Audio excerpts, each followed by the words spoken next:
আসসালামু আলাইকুম। আজকে আমি আলোচনা করব অবজেক্টিভ সেন্টেন্স নিয়ে।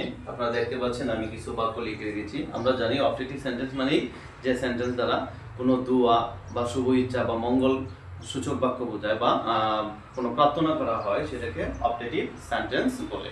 যে অর্থের দিকে গুরুত্ব দিতে হবে সবচেয়ে বেশি, কারণ অর্থ অনুযায়ী আমাদের এই সেন্টেন্সগুলো হয়ে থাকে। তাহলে দেখেন প্রথমটা আছে মে আল্লাহ হেল্প ইউ। আমরা জানি নরমালি অবজেক্টিভ সেন্টেন্সে সাধারণত মে থাকে, কিন্তু সবসময় যে মে থাকতেই হবে বা থাকবে এই ধরনের কোনো বাধ্যবাধকতা নেই। অনেক সময় সেই মেয়েটা কি এখানে উজ্জ্বল থাকে, ঠিক আছে, অর্থাৎ সেটার উপস্থিতি সেখানে থাকে না, ঠিক আছে।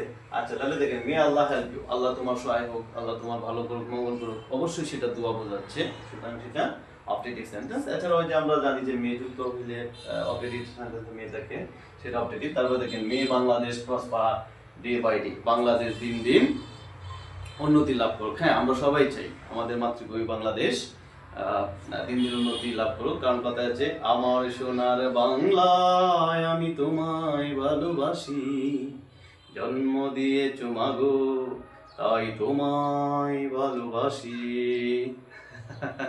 গান গাবো না, আমরা ক্লাসেই থাকবো। তাহলে দেখেন তারপর আছে লং লিভ ইউর প্রেসিডেন্ট। তাহলে এই যে দেখেন এখানে কিন্তু কোনো মিনিং, এটা একটা অবজেক্টিভ সেন্টেন্স। কেন এটা মিনিং করলে কি দাঁড়ায় যে তোমার প্রেসিডেন্ট বা রাষ্ট্রপ্রধান কি হয়, দীর্ঘজীবী হোক, অনেকদিন বেঁচে থাকো।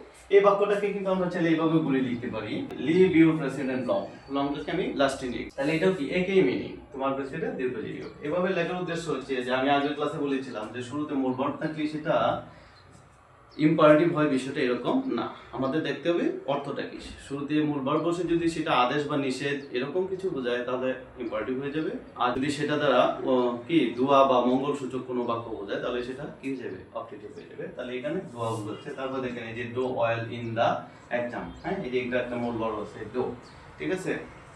তো পরীক্ষায় ভালো করো, এটা কি আদেশ বোঝাচ্ছে? অবশ্যই না, এটা দ্বারা কি বোঝাচ্ছে, দোয়া বোঝাচ্ছে। যেমন পরীক্ষার আগে আমরা অনেকেই দোয়া চেয়ে থাকি, দোয়া করি ভালো করো। কোথায় ভালো করবো? পরীক্ষায় ভালো করবো, তাই না? তাহলে এই যে দোয়া বোঝাচ্ছে, ঠিক আছে।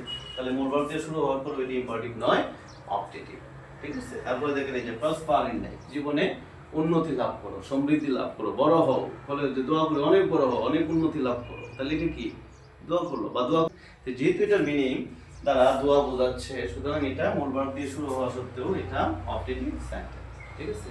আশা করি আপনারা এই ক্লাসের পরে শুরুতে মূল ভার্ব আছে মানেই ইম্পারেটিভ বলবেন না। শুরুতে মূল ভার্ব থাকলে তারপরে সেটা পুরো বাক্যটা পড়ে অর্থটা বোঝার চেষ্টা করবেন। যদি আদেশ বোঝায় ইম্পারেটিভ, দোয়া বোঝালে অবজেক্টিভ হয়ে যাবে।